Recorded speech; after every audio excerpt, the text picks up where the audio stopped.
Les répercussions de la pollution des fleuves sur l'eau potable touchent particulièrement la Bretagne. Des montagnes d'algues se développent partout dans les baies. Les nappes phréatiques ne pouvant pas être utilisées, l'eau potable est prélevée dans les fleuves. Or, c'est cette eau qui est responsable de la prolifération des algues sur les côtes bretonnes.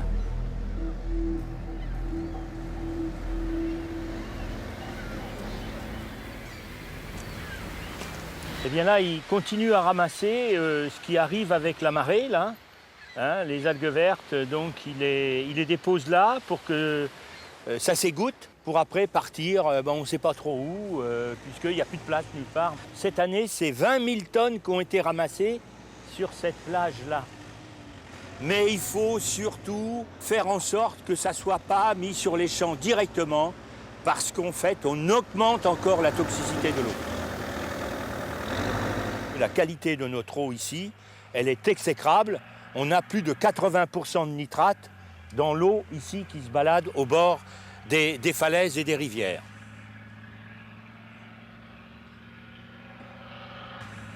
« 95% des nitrates proviennent de l'agriculture intensive.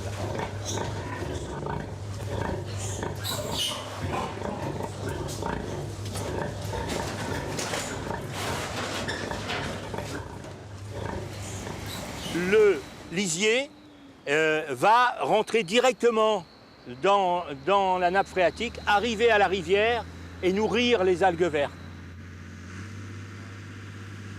Alors cette année, il y a 40% d'algues vertes en plus, mais ce qui est grave, c'est que dans ces algues vertes en décomposition, il y a tout un tas de produits chimiques qui ont servi à la nourriture des animaux. Il y a des bêta-bloquants, il y a de la pénicilline, des antibiotiques donc, et puis d'autres métaux lourds qui servent en fait à stabiliser l'alimentation.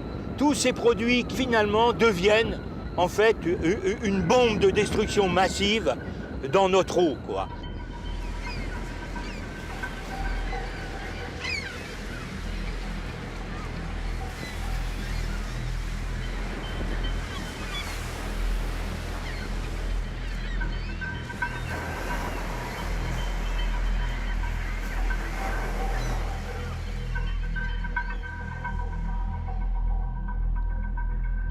C'est ici que sont élevées les fameuses huîtres bretonnes.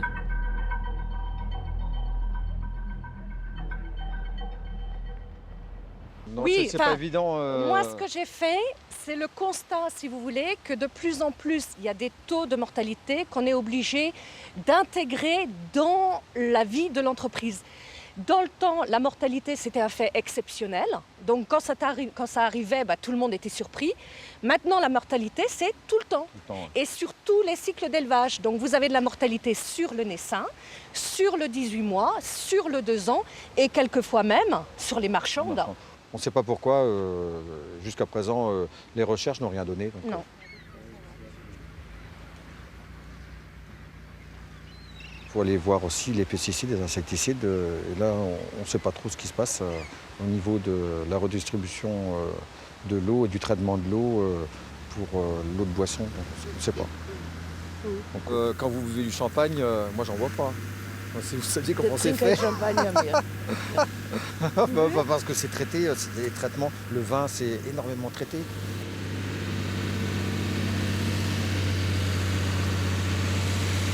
Les marées vertes et les nitrates qui en sont l'origine sont le signe évident d'une pollution de l'eau, alors que d'autres polluants dans l'eau sont inodores, sans saveur, c'est les pesticides. Et ceux-là sont nettement plus graves, mais ils ne se voient pas. Et les pesticides, comme les nitrates d'ailleurs, ne sont pas seulement dans l'eau, mais aussi, et peut-être surtout, dans les légumes, dans les fruits, y compris d'ailleurs dans le vin. Oui.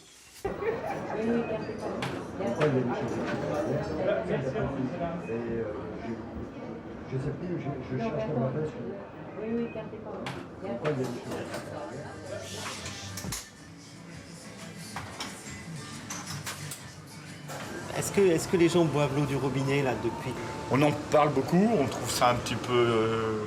Est-ce que vous buvez de l'eau du robinet? Moi non. Non. Non, depuis des années. Avant, ma mère était au conseil municipal de Bubry et puis elle m'a dit non, on a des problèmes, on a un peu averti les gens. Mais il faut pas que tu boives de cette eau-là, autrement j'aurai pas de petits-enfants.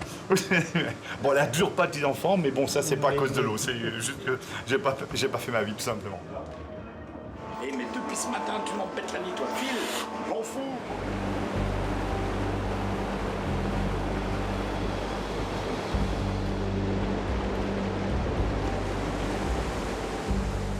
Les eaux de la rivière Elorn présentent une teneur en nitrate de 46 mg par litre.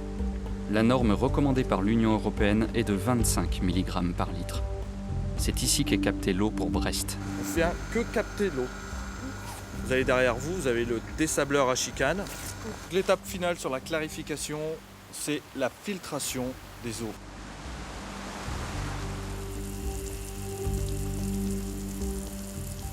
C'est ici qu'est fabriquée l'ozone, qui servira à la désinfection finale des eaux. Désinfection qui permet d'inactiver ou de détruire les bactéries et virus avant de transporter l'eau vers Brest. Après traitement, le laboratoire de Veolia mesure encore 28,5 mg de nitrate par litre dans l'eau potable. Mais globalement, on a une eau avec tout un tas de produits dedans qui n'ont pas été épurés. Et donc c'est pour ça que c'est un danger public. La mairie de Brest, elle aussi, s'inquiète. Demain, nous aurons des investissements de plusieurs dizaines de millions à faire sur l'eau potable, puisque aujourd'hui nous sommes arrivés un peu au bout des choses en termes de traitement sur nos eaux.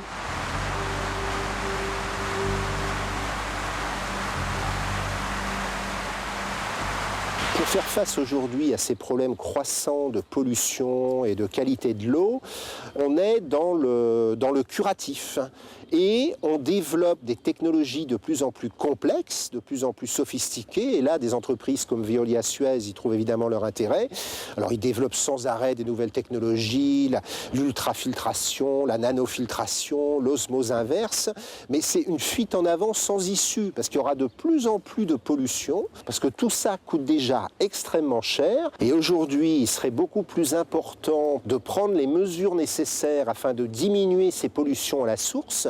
Alors on sait par quoi ça peut passer, par exemple par la protection des captages, des ressources en eau, par une mutation d'un modèle agricole extrêmement polluant, par exemple en faveur de l'agriculture biologique. Pour arriver à ces objectifs de bonne qualité de l'eau, il ne faut pas qu'on ait des intervenants divers et privés.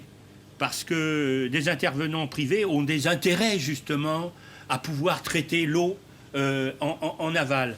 Il faut vraiment qu'on reprenne en régie publique l'ensemble de la gestion de l'eau, aussi bien la distribution que la production. Voilà. Au voleur ! Au voleur ! Au voleur ! Au voleur ! Est-ce que vous savez que l'eau à Brest est l'une des plus chères de France? Des mètres cubes, des premiers mètres cubes qui payent particulièrement cher. Vous savez qu'elle est privatisée depuis 25 ans, que le contrat arrive à terme là en 2012. Et donc on fait une campagne pour dire un retour à un service public de l'eau. Il y a de nombreux contrats qui arrivent à échéance en 2012. Toutes les grandes villes finistériennes, Quimper, Morlaix, Landerneau et Brest. Et donc effectivement, on est associé en réseau avec les autres villes du Finistère pour peser sur les majorités municipales et pour faire en sorte qu'ils fassent un choix d'un retour à une gestion publique.